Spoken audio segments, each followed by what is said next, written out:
옆에 분들에게 주님의 이름으로 사랑합니다 하겠습니다. 주님의 이름으로 사랑합니다. 예.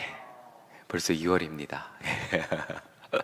자, 우리 한 번 더 하겠습니다. 우리 옆에 분들에게 주님의 이름으로 진짜 사랑합니다. 한 번 더 하겠습니다.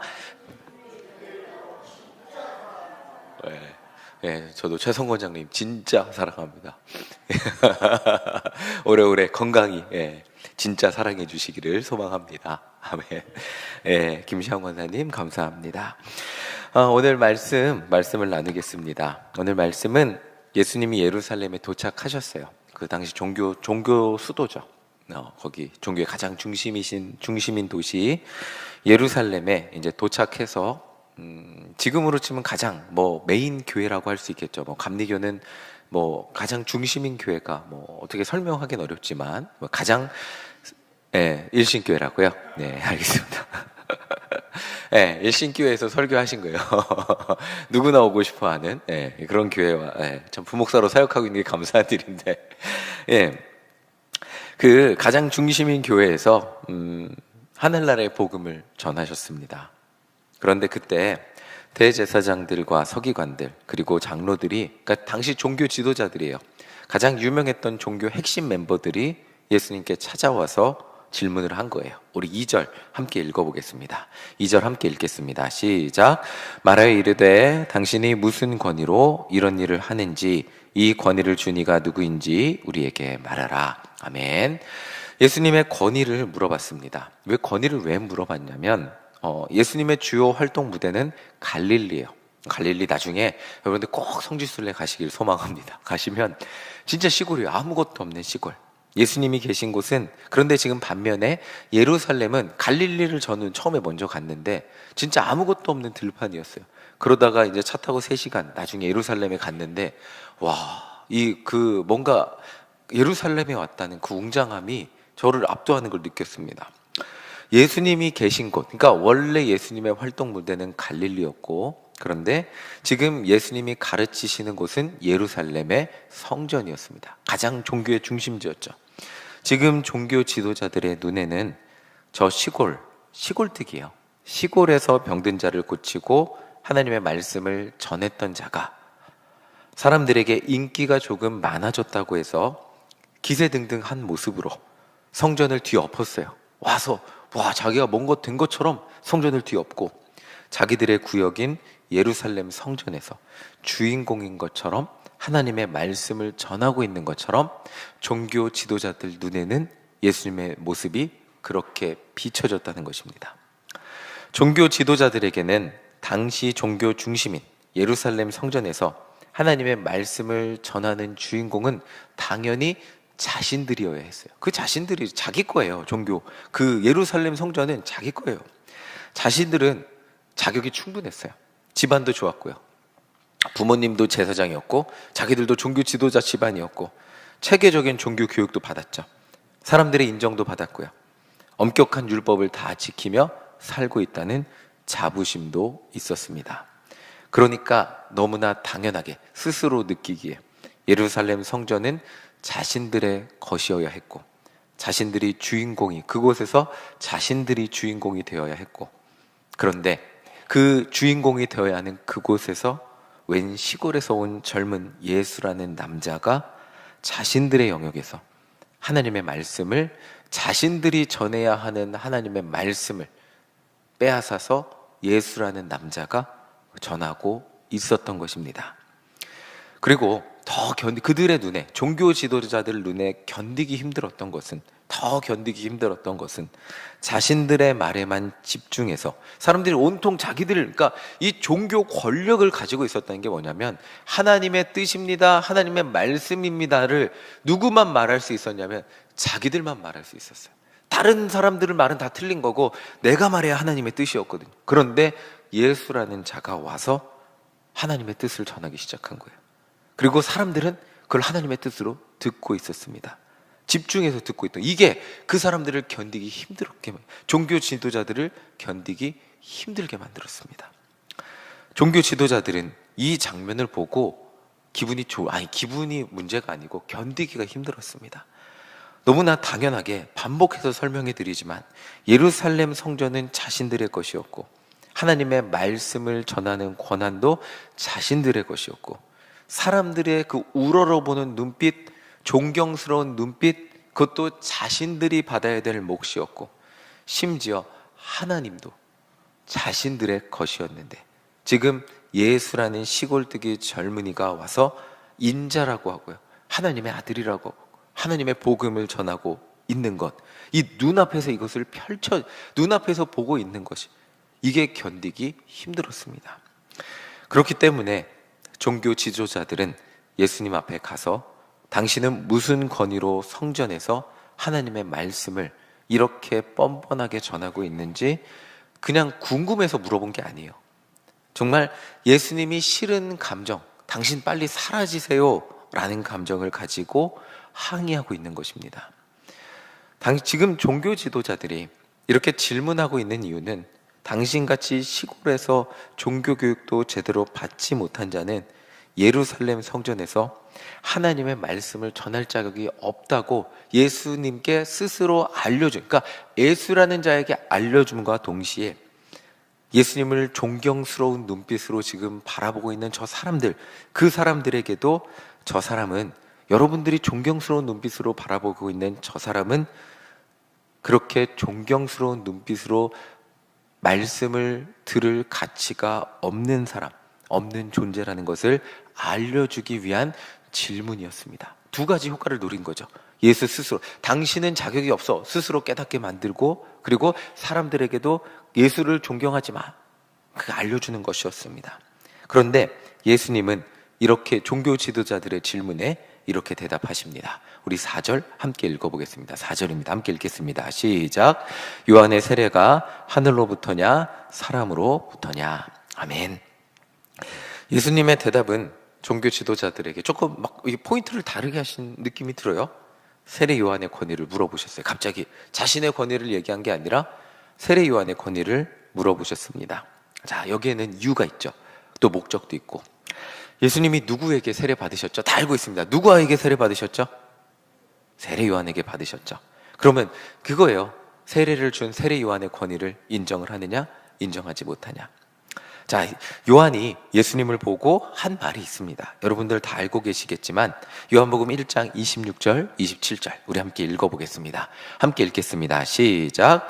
요한이 대답하되 나는 물로 세례를 베풀거니와 너희 가운데 너희가 알지 못하는 한 사람이 섰으니 곧 내 뒤에 오시는 그이라. 나는 그의 신발끈을 풀기도 감당하지 못하겠노라 하더라. 아멘. 세례 요한은 세례 받으러 나오시는 예수님을 보고 이렇게 증언했어요. 이 말씀대로 증언했습니다. 사람들도 세례 요한이 예수님에 대해서 어떻게 말한지 알고 있어요. 소문이 다 났으니까요. 종교 지도자들도 알고 있었어요. 그러니까 예수님의 대답은 이런 거였어요. 세례 요한이 나에 대해서 이렇게 말을 했는데 너희들은 나에게 이런 말을 한 세례 요한의 권위에 대해서는 어떻게 생각하니? 그러니까 세례 요한의 말이 신빙성이 있다고 생각하니 틀렸다고 생각하니? 세례 요한의 권위를 물어보는 말에는 바로 이 말이 담겨 있었던 것입니다. 세례 요한의 권위를 인정하게 되면 세례 요한이 예수님에 대해서 한 말을 인정하게 되는 것이고, 사람들 앞에서 예수님의 권위를 인정하게 되는 것이기에 그렇게 참 말할 수도 없었고, 그렇다고 세례 요한의 권위를 인정하지 않기에는 사람들이 세례 요한을 너무 깊이 따르고 신뢰하고 있었습니다. 그리고 세례 요한은 단순히 인기만 많은 사람이 아니었어요. 세례 요한의 아버지는 사가랴란 레위 지파였고요. 그 예루살렘 성전에서 직무를 수행했던 아비야 반열 제사장 가문이었어요. 그런 세례 요한의 권위를 인정하냐 인정하지 않느냐라고 물어본 거예요. 세례 요한이 예수님을 하나님의 아들로 인정했어요. 이 사실은 예수님도, 예수님의 말씀을 듣는 사람들도, 종교 지도자들도 다 알고 있었는데, 그 세례 요한의 권위를 부정하면 예수님의 권위까지도 부정할 수 있었는데, 근데 그 가문이 제사장 가문이었다니까요. 그것을 부정하면 자신들의 권위도 부정하는 꼴이 되는 거예요. 자신들도 제사장 가문이었고요. 자신들도 종교 지도자의 그 교육을 받고 살았는데 그 권위까지도 부정하는 꼴이 되었기 때문에 부정할 수도 없었습니다. 긍정을 하게 되면 예수님의 권위를 인정하게 되는 것이고, 부정을 하게 되면 자신들의 권위까지도 부정을 하는 꼴이 되어버리기에, 이거는 이렇게 말할 수도 없고 저렇게 말할 수도 없는 상황이 되었습니다. 그렇기 때문에 종교 지도자들은 이렇게 대답을 합니다. 우리 7절 함께 읽어보겠습니다. 7절입니다. 시작. 대답하되 어디로부터인지 알지 못하노라 하니. 아멘. 네. 그냥 대답을 회피할 수밖에 없었어요. 사람들 앞에서 하나님의 뜻이라면 뭐든 다 알 수 있고, 이전까지 예수님이라는 존재가 나타나기 전까지는 내가 하나님의, 내 말이 하나님의 뜻이었거든요. 그냥 하나님과 인간 사이 중간에 서 있는 존재가 종교 지도자들이에요. 그리고 그 하나님의 뜻을 감히 말할 수 있는 존재도 그 종교 지도자들밖에 없어요. 그러니까 내 말이 하나님의 뜻이었어요. 내 율법의 해석이 하나님의 뜻이었고요. 내 성경 해석이, 그게 랍비예요. 내 성경 해석이 하나님의 뜻이었어요. 그 하나님의 뜻을 너무나 당당하게 말하던 사람이, 그 의기양양하게 말하던 사람들이 예수님의 권위를 깨려고 하다가 자신들의 체면을 구기고 권위만 실추되는 경험을 하게 되었습니다. 우리가 이렇게 이 말씀을 듣기에는, 이렇게 간단하게 들으면 이런 것 같아요. 진짜 하나님의 아들이신 예수님이 종교 지도자들의 체면을 깎으셨다. 그리고 종교 지도자들은 뭐 그냥 예수님께 망신당하고 갔다. 그렇게만 이해가 될 수 있는데, 이 이야기는 이런 거라고 조금 이해하면 더 쉬울 것 같습니다. 처음부터 끝까지 자기 자신들밖에 모르던 종교 지도자들이 왜 예수님을 십자가에 못 박기로 결심했는지 설명하는 아주 중요한 이야기라고 할 수 있습니다. 지금까지 자신들이 주인공이었던 예루살렘 성전에 예수님이 주인공으로 계셔서는 안 되었기 때문입니다. 하나님이 주인이라는 그럴듯한 이유를 만들어서 자신들이 예루살렘 성전의 주인으로 살고, 사람들에게 하나님의 말씀을 자신들이 독점해서 전했지만, 결국 예루살렘 성전들은 자기 것이 되어야 했기에 자신들의 말만 하나님의 말씀이 되게 만들었고, 그곳의 실질적인 주인은 예루살렘의 종교 지도자들이었는데, 그런 그들에게 예수님은 자기들 손에 쥔 그 종교 권력을 빼앗으러온 존재처럼 보였을 뿐입니다. 그러니까 계셔서는 안 될 존재셨죠. 그들에게는 그 검증이 필요가 없었어요. 이 검증이 뭐냐면, 진짜 하나님이 예수님을 보내셨는가? 예수님이 진짜 하나님의 아들이 맞는가? 이 검증 자체가 중요하지 않았어요. 예수님이라는 존재가 자신들에게 이익이 되는가 되지 않는가, 이것이 훨씬 중요했습니다. 그렇기 때문에 아무리 세례 요한이 예수님을 하나님의 아들이라고 증언했어도 그들은 인정할 수가 없었던 것이고, 손해볼 수가 없기 때문에, 종교 권력을 내려놓을 수 없기 때문에 인정할 수가 없었던 것입니다. 인정했다가는 그들이 지금껏 하나님의 이름으로 누리고 있었던 모든 종교적 권위와 그것 때문에 받았던 존경심, 사회적 명예, 경제적 풍요까지 다 포기해야 될 수도 있었기 때문입니다.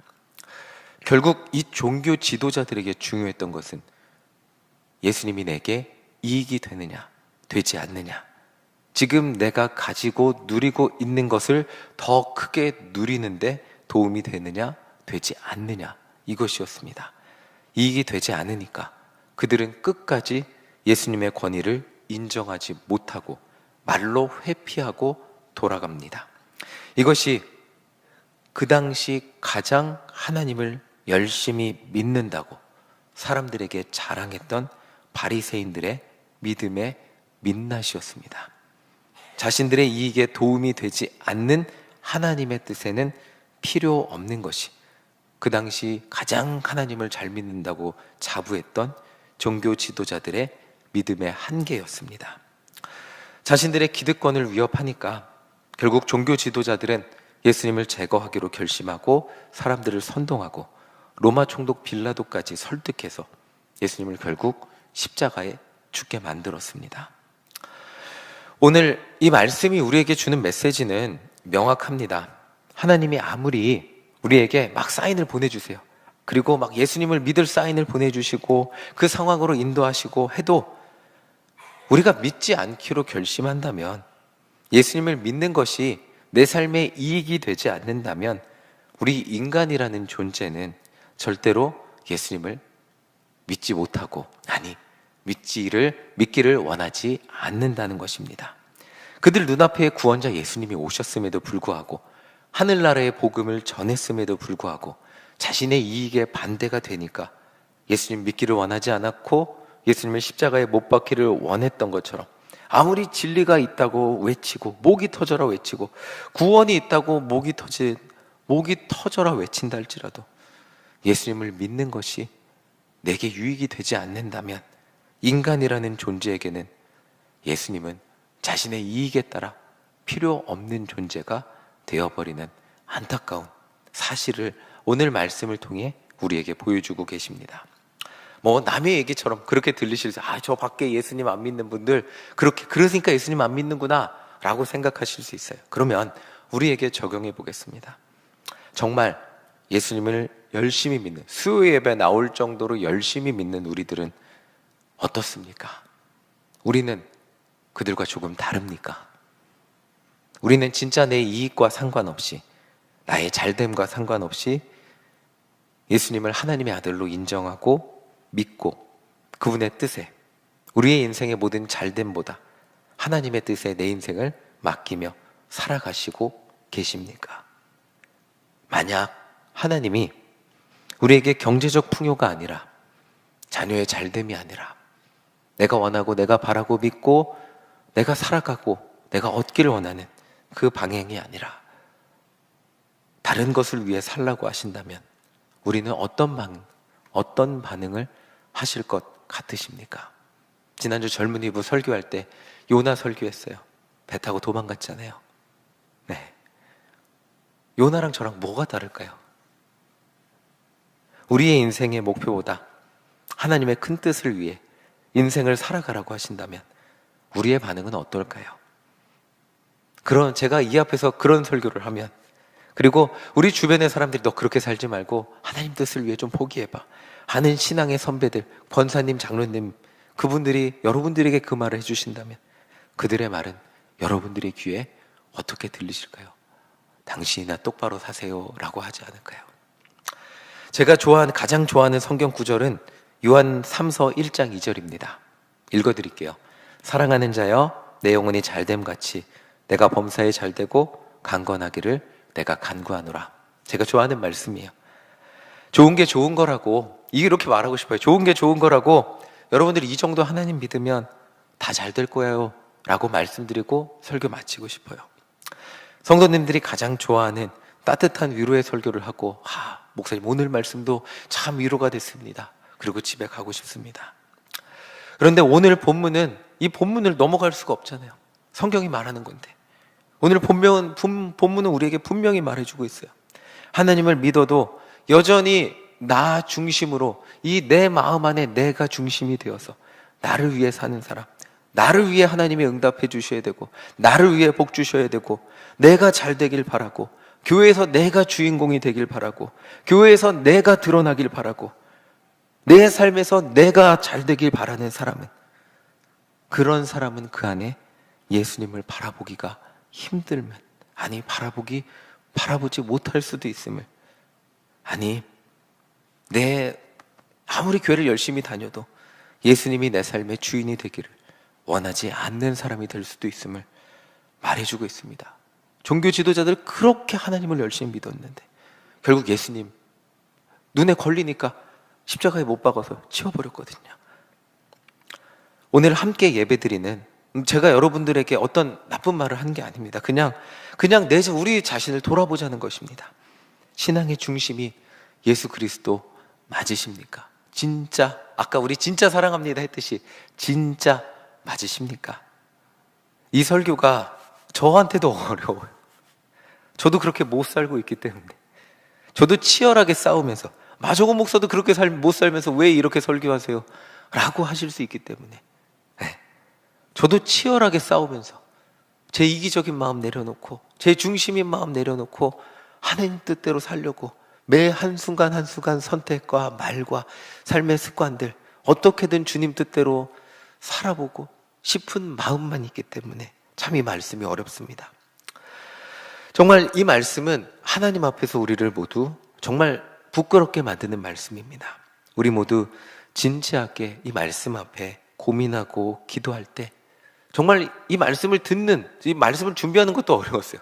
정말 힘들고 어렵습니다. 말씀 앞에서 참 힘들고 어렵습니다.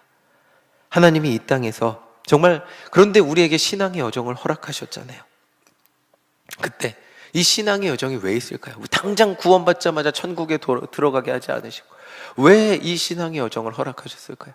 처음에 구원받고 예수님 만났을 때 기뻐했지만 여전히 나 중심인 삶을 살아가면서 신앙의 여정을 통해 정말 조금씩 어제보다 오늘 더 나 중심이었던 삶에서 예수님의 마음을 알고 예수님의 사랑을 깨닫고 어제보다 조금 더 예수님을 내 마음의 중심에 모시고 살아가는 우리가 되어가고 있음에 이전에 우리의 모습을 되돌아볼 때 20년 전에 우리의 모습을 되돌아볼 때 정말 우리가 변했구나 라는 것을 깨달으며 살아갈 수 있도록 어떻게 보면 하나님이 우리에게 이 땅의 삶을 허락해 주시고 그 변화된 모습으로서 예수님을 위해 살아가라고 이 땅에서의 기회를 주셨음을 오늘 우리가 기억하시기를 간절히 소망합니다.